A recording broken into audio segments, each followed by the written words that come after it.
I have to start with something joyful. Okay, we're going to start with something super joyful. I think this is going to make us all happy.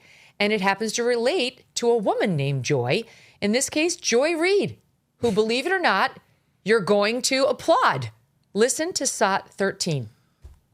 I would be disturbed. I'm telling you, I would be alarmed. I'm alarmed enough when I see a woman with her dangling boobies. Yeah. If I saw a penis in the ladies' locker room, I would freak out too.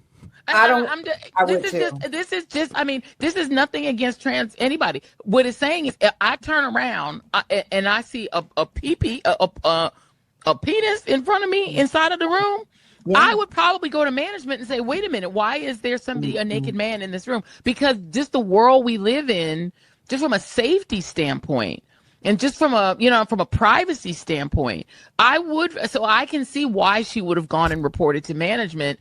There's a man naked in the band. Now, if they clarified and they said, well, trans, okay, but I think they should take her concerns also seriously.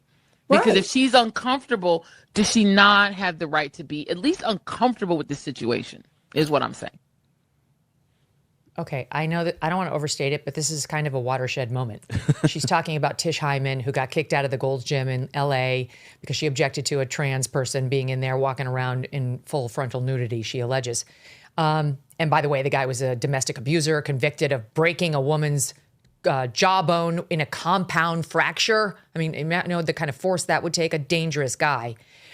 And I know it's like, okay, maybe it's because this woman was black and she's a lesbian and Joy Reid's like, okay, I can shout her out. But I don't really care. It actually is very important to have somebody who's such a committed far left person come out and start standing up for women's rights against these trannies who are invading our locker rooms and our bathrooms and so on.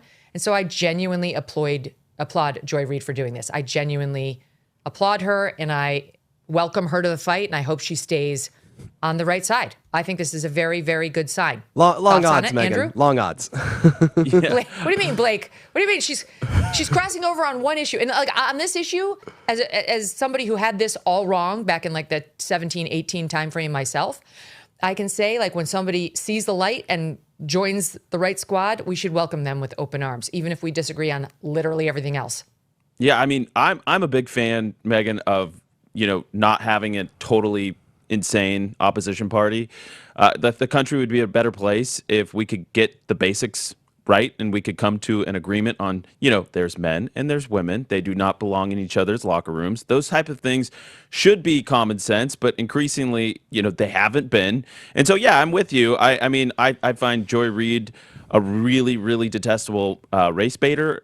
I find her opinions largely impossible to listen to and agree with. And by the way, Charlie felt the same. One of our favorite pastimes was commenting on Joy Reid's incessant insanity.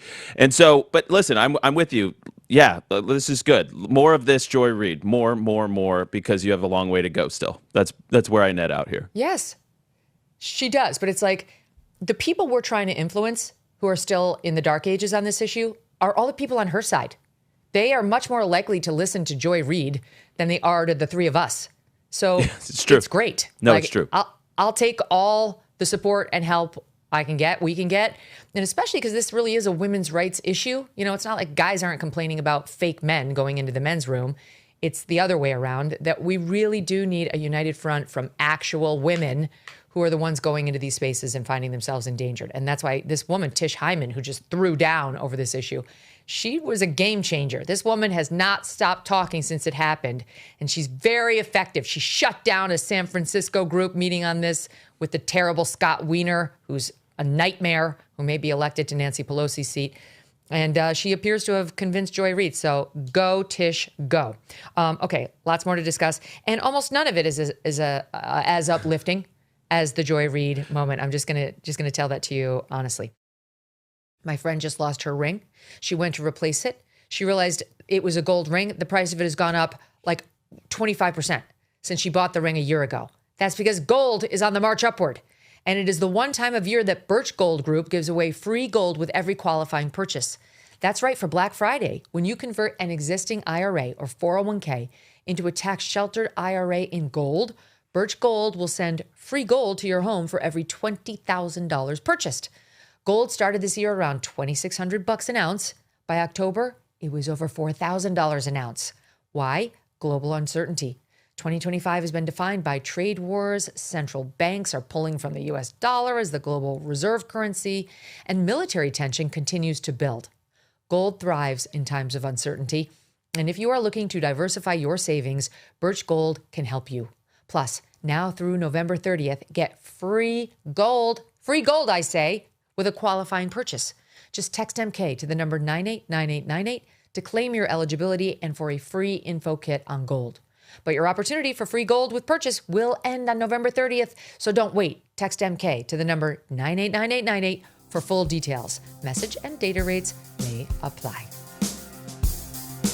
Thanks so much for watching. If you like what you just saw, hit the subscribe button for more clips and full episodes.